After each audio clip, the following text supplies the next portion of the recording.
Good afternoon, friends. Welcome to Life as a Phoenix Facebook Live broadcast. I'm Brooke Buffington, and I'm here with Robin Kazmarek. We're excited to speak with you about internship opportunities and career services available at Elon. We welcome your questions and encourage you to use the chat function on the Facebook stream now. I'm going to tell you a little bit about career services at Elon and how it works. The Career Services Office is called the Student Professional Development Center. It is the overarching career services office here at Elon University, and it supports all students at the university. We have 3 satellite offices, and one in the School of Business, one in the School of Communications, and one in athletics. We all support those satellite offices out of the main office in the Mosley Center, the Student Center on campus. We have 2 different teams at the Student Professional Development Center. We have the student advising team who works directly with students, helping them with their career and professional development, really doing everything they can to help the students explore and understand where they want to go with their lives, whether that's into graduate school or whether that's into a profession.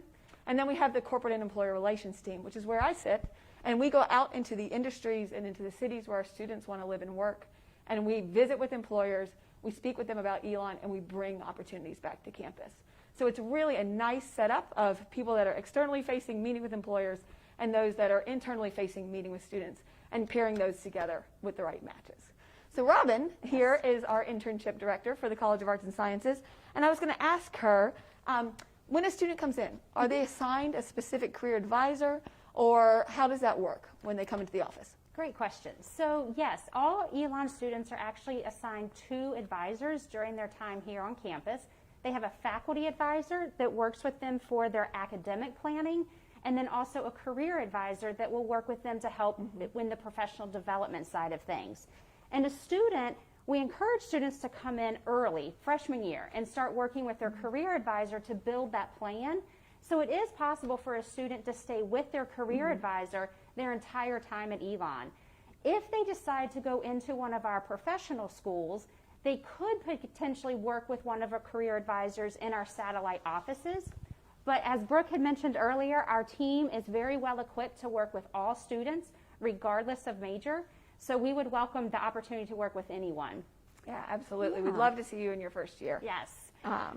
Which actually is a great thing, because when do you meet with that person? Yeah. You know, what's a great starting point? And as we've been mentioning, come and meet with us right away. The earlier you start working with us, the more opportunities we'll have to really help you develop your career plan. One thing that we do is all students are enrolled in an Elon 101 course, and we work very closely with presentations in those classes. So right from the beginning, that first semester on campus, we will start to build those relationships with the students and then encourage them to come in for appointments to work individually and make their plans accordingly. Absolutely. Yeah. So Brooke, one thing that's happening right now is, students are still looking for jobs and starting to make that plan, especially our seniors. Can you tell us a little bit about what the job market's looking like and how we're helping with that? So that's the neat thing about the way our office is set up, with the employer relations team really working externally to gather information about the trends in industry, which job markets are doing really well right now, and which job markets might be struggling and not have as many hiring needs. We then bring that information back to campus and relay that information to our career advising team so that they can stay apprised of the current trends in industry. We are still seeing jobs. I was just posting jobs all day yesterday on our Elon Job Network, which is our job and internship database that all students have access to as soon as they set foot on campus. We post on-campus jobs on that, internships, full-time jobs, essentially opportunities for students across the board on that Elon Job Network. And we're still seeing jobs. We're still seeing some internships out there. Obviously, it depends on the industry and what's going on in the marketplace, but it isn't as abysmal as sometimes you might hear in the news and in the media. And our career advisors and our corporate and employer relations team is staying at the pulse of that and making sure we're getting real-time information. Yes, perfect. Absolutely. And how soon do you recommend students start engaging and applying for internships, Robin, as the internship director? What would you like to see? So the earlier the better. It's not uncommon for students to do an internship their first year on campus. However, most of our students wait until the summer between their junior and senior year. They're a little bit more prepared academically and have a little bit broader skill set that they can bring to that employer. So we do suggest that if you are looking for an internship, start early. Yeah. Start that first semester that you're back on campus, whatever year that might be. Each industry has their own hiring process and routine. So some will start hiring in the fall, some may wait and not hire until the spring semester. But regardless, it's always good to start early and build that network. Yeah, absolutely. So that when you really are ready for that internship opportunity, you can jump on board and you've got already a solid network built. And to let you know, about 88% of our students complete an internship before graduation. So it is a very popular option here. And for some majors, it is even a required piece that they complete an internship for their degree. We have a question that came in, and it says, will I be assigned a specific career advisor? So let me clarify first the two different types of advisors that you'll have when you're here at Elon. You have your academic advisor, who typically is your Elon 101 instructor until you select a major. So your first year in, your Elon 101 instructor will be your academic advisor. And then once you select a major, your advisor will be in your major, within your respective school and within your respective department. Your career advisor, which comes out of the Student Professional Development Center, is obviously, as Robin mentioned earlier, you can come in as a first year, maybe really connect with somebody, have a great relationship, and you may keep that career advisor all the way through your 4 years at Elon. Or you may choose to go into one of our professional schools and therefore work with one of the satellite offices and a career advisor within that satellite office. So you're not officially assigned a career advisor. You work with the career advisor that best represents and works with students that are within your major and prospective field. But we oftentimes work back and forth. A student might come to me within the School of Business and have decided that they want to pursue graduate school. And so I might refer them and connect them with our career advisor that works closely with graduate school applications and graduate students. So we work very closely together to make sure the students are with the right advisor who can help them the most. Yeah, absolutely. So Brooke, can you tell us a little bit about companies that are hiring with Elon as your role on the CER team? Yes, so we see across the board. So I'm going to give you kind of an outlook on our outcomes. Elon University, as you know, is located in North Carolina, but about 75% of our students are from out of state, which means that unlike other schools, our footprint isn't always just in our backyard when it comes to employment. Our top destination locations post-graduation are New York first, Boston second, DC third. We're seeing a growing number of students moving out to California. And so as a part of the CER team, we go up into those cities and out to the West Coast and build relationships with those employers, as I mentioned earlier. We're building relationships. We're sitting in their offices. We're getting a feel for their culture, gathering jobs and internships, and bringing both the employer representatives, whether it's to an expo or to an interviewing, on-campus interviewing capacity, bringing those employers and opportunities back to campus. So it's really important to note that we do have people that are very much externally facing, going out into all of our major metropolitan areas throughout the United States and bringing jobs back to campus, because that's where our students want to go. And so we respond to that. The types of companies really run the gamut. Each one of our students is wonderfully unique and has different aspirations and goals of where they'd like to be.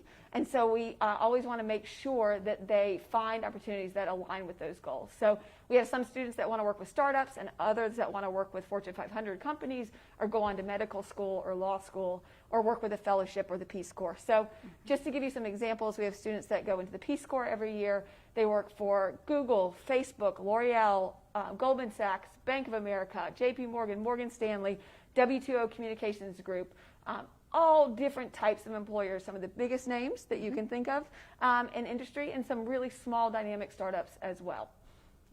Yeah.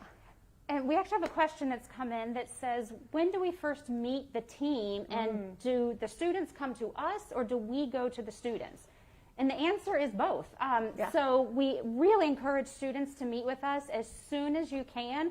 We know that getting adjusted to campus life and learning your class schedule, that's the first things you're probably working on. But then definitely fold that career team in early on. And Brooke had mentioned a few minutes ago the Elon 101 courses. So we do come into those to do presentations to help you begin that career development piece. So we will come to you, but then we also encourage that you come in and schedule appointments with us. I will mention that given the regulations with COVID, we are doing virtual appointments this fall. So if you feel more comfortable doing something via phone or even a video chat, we can coordinate that with you. So it does not have to be an in-person meeting. We will be doing both of those. Yeah, and it really, you can come in as a student in the first year and say, I don't know where to start, I don't know what to do, right? Absolutely. And we know how to get you started. So don't feel like you have to have it all figured out. Right. That's what we're here to help you with. Absolutely. We've covered some of these things, but another piece to throw in is we do have a program called College to Career. You might see it advertised as C2C, and that is a pathway that we have established that has certain check marks and sort of benchmarks that you would want to achieve during your 4 years here at Elon. Things such as writing a resume, practicing your interview skills, maybe creating a LinkedIn profile. And our team can help you with all of those steps, and we have built in some rewards along the way to keep you encouraged and motivated to go. And I mentioned LinkedIn. We do work very closely with students on LinkedIn. We have a little studio set up in our office so you can come in and get a professional photo taken free of charge. Just need to schedule an appointment, and we can do that. Also, our career team is very happy to sit down with you and go over your profile because we know it's a little overwhelming to figure out how do I present myself as a young professional. So we can help you do that and give you some feedback and edits along the way. Yeah, and as far as LinkedIn and networking is concerned, Robin spoke about networking a little bit earlier in regards to internship applications. Our alumni base is fantastic. I cannot say enough about them. Both on LinkedIn and in email, they almost always respond to current students about their jobs, about their own internship searches, about their own job searches, and how that worked, what was beneficial to them, and how to go about that process. So I always encourage students and help students find great alumni on LinkedIn, and love to see that interaction happen between the alum and the students. Yeah, that's great. Do you help us post-graduation? That's a great question. Yes, we absolutely do. So we will work with students all the way through their collegiate career and then into their alumni years. It's free of charge. And again, you can do that on campus. We can do that virtually. We also encourage our alumni to stay connected with networking opportunities through Lifelong Elon, and then also some professional development opportunities through Elon Next. And you can find more information about all of that on our website, but we definitely stay very connected with our alumni and are always more than happy to work with them. Absolutely. Somebody asked about, before this, a digital portfolio to get an internship or a job, and I want to speak to that because that really is relevant to our students in the School of Communications. So as a part of your work in the School of Communications, you will create a digital portfolio. It's important for many different reasons, especially if you're going into advertising and design, and so it's built into the curriculum within the School of Communications to make sure you have that digital portfolio or e-portfolio available for employers when you're ready to start applying for opportunities. Another question that had come in earlier was specifically about our music theater BFA program. And yes, we do offer that here at Elon. It is a wonderful program with an incredible team of faculty members. And give you a little bit of an example of what our students have done internship-wise. They have worked with Broadway productions up in New York. They've worked with LA Ballet. They've also worked locally with the Stephen Tanger Center, which is right down the street in Greensboro. So we're very connected with great opportunities. One part of the question also was about students going abroad that might be a part of this program, and that is possible. It is a very rigorous program, so the student would need to work closely with their academic advisor, which is the advisor who helps build your career, or helps build your academic plan over 4 years. But it is possible to structure your curriculum so that you can take advantage of studying abroad, maybe doing an internship abroad. So there are many, many opportunities for students in that program. We also have a career advisor who works in the Mosley Center, and I believe she might be on this chat today, but Rachel Rice, and she works very closely with our performing arts students. So she is an excellent, excellent resource within our career team to help students build that plan also. Yep, and so the question came in, should I engage in an internship each summer of my 4-year journey? Great question. That's a really good question. So it's not necessarily required. Some majors do require that a student complete an internship. So you would certainly want to complete at least one if that is a requirement for you. But it would not necessarily be an expectation that you complete an internship every summer. Some companies even require that you be a certain class standing before you can even take an internship. So it really would be very industry specific, and then also looking at your specific course curriculum. Again, there are 3 internship directors within the school, so each of us could help plan that out with you based on your career path, what you're hoping to achieve, and then also looking at your academic curriculum. Absolutely. So Robin is the Director of Internships for the College of Arts and Sciences. We have a Director of Internships, Lauren, who's for the School of Business, and Amber, who works in the School of Communications as the Director of Internships there. So they're a great resource for you as you navigate through the internship process. Right. Another question came in, Robin, before this Facebook Live about law internships. And so I want to speak to that because we haven't talked about graduate school very much. We have a wonderful advisor, Renee Jackson, who works with our students who are going into a graduate school or aspiring to go into graduate school. So we touched base with her. And what she recommended for students that know they want to go into law school post-graduation is not necessarily to choose an internship within a law firm, because those internships are typically reserved for law students, L1 and L2 students. Instead, it's really great for students to go into internships in nonprofits or in government work where they're going to get to see some of those regulations and law practices in action. They might also look at a legal department within a corporation. So the law schools are not necessarily, the expectation in the application is not for them to have a legal internship. It's more about an internship within research and understanding how the legalities work in the greater setting. So that's one of the things they're looking at, and the other things they're looking at is the GPA and the LSAT scores. Yes. I think we've got a few more questions coming in through the chat that we can help. So please, we encourage you to keep sending those in. Absolutely. Let's see, do you still? Myers-Briggs. Great assessments. question. Yes. So we have a couple of different assessment options that are available. Myers-Briggs is one of them. We have the Strengths Finder, which is another one. We also have one that's called My Plan that includes an interest and skills inventory. We do these assessments on a one-on-one basis, or we also oftentimes are invited into the classroom or into a student organization setting to do them for a larger group. Really, the assessments are available if you've done them in the past. Is what I call, from an advising perspective, a jumping off point, right? They're a point to say, okay, what resonated with you in this assessment? What feels like it's honest and what feels like it really makes sense for you? And what does that mean for your future? So they're a great thing for a student that maybe is searching and exploring to give us a good jumping off point to have further conversation. Yes. Another question that has just come in is, will we be offering virtual career advice sessions this fall? Great question. Yes. So we will be doing individual one-on-one virtual appointments, but also all of our programming for the most part for the fall is switching to virtual. So we will be having employer information sessions in virtual formats. There might be opportunities to network with alumni, like Brooke was mentioning, through virtual formats. We're also switching to a virtual format for all of our career fairs even.